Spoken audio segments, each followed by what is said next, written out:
Recipe নিয়ে চলে এসেছি ঠিক একদম অনুষ্ঠান বাড়ির মতন কি করে কি যে শুক্তো বানাবো।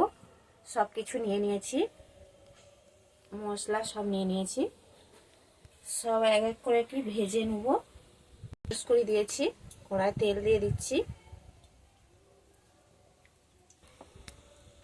আগে প্রথমে কি উচ্ছেটা ভেজে নেব।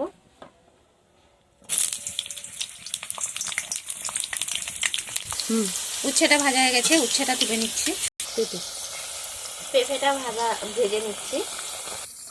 পেঁপেগুলো ভাজা হয়ে গেছে, পেঁপেটা তুলে নিচ্ছি। আলু আর গাজর একসঙ্গে ভেজে নিচ্ছি। ভাজা হয়ে গেছে, এবার কাঁচকলাটা ভেজে নিচ্ছি। কলাটাও ভাজা হয়ে গেছে, কলাটা তুলে নিচ্ছি।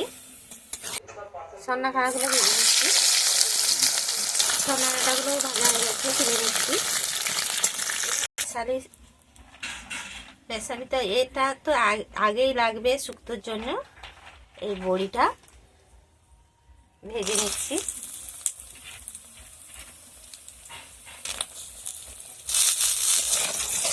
আমার তৈরি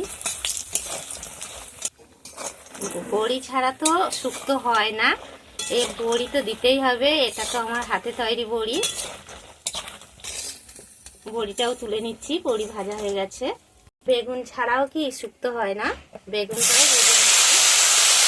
বেগুনটাও কি বাড়ি থেকে ছিঁড়ে নিয়েছে, বেগুনটাও কি শুক্তোর জন্য কেটে নিয়েছি, তারপরে ভেজে নিচ্ছি। বেগুনটা ভাজা হয়ে গেছে, বেগুনটাও তুলে নিচ্ছি। ওই ভাজা তেলে কি আছে, একটু তেল দিয়ে দিয়েছি। এবার তেজপাতা ফোড়নে দিচ্ছি আর কালো জিরে ফোড়নে দিচ্ছি। আদা বাটা দিয়ে দিচ্ছি। আদাটার গ্যাস চলে গেছে। এবারে কি কাঁচা লঙ্কা বাটা, কাজু বাটা, চালমগজ আর পোস্ত একসঙ্গে বাটা। এবার ভালো করে নেড়ে করতে থাকি।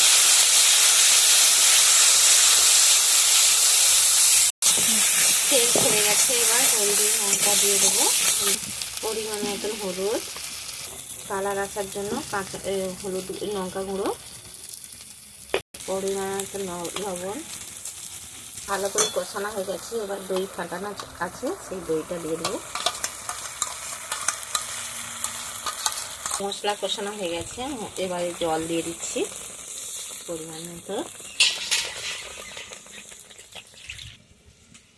2 চামচ পাউডার দুধ দিয়ে দিচ্ছি। ঝোলটা তো ফুটে গেছে, ভাজা আছে সব সবজি দিয়ে দিচ্ছি একসঙ্গে।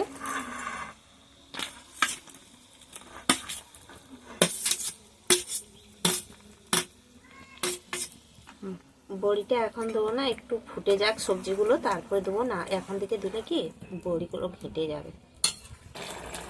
একটু শুকনো চিনি দিলে টেস্টটা ভালো হবে, ওর জন্য একটু চিনি দিয়ে দিচ্ছি। ভাজা বড়িগুলো দিয়ে দিচ্ছি। এবার উপর থেকে গরম মশলা ছড়িয়ে দিচ্ছি। এবার হয়ে গেছে, লাভিয়ে নিচ্ছি। দেখো দাদাভাইকে খেতে দিয়ে দিয়েছি। দাদাভাই তো খাচ্ছে, খেয়ে বলবে কেমন লাগছে। কেমন লাগছে গো? খাওয়া ভালো হয়েছে। ডাঁটাটা চিবাচ্ছ, খুব সুন্দর লাগছে।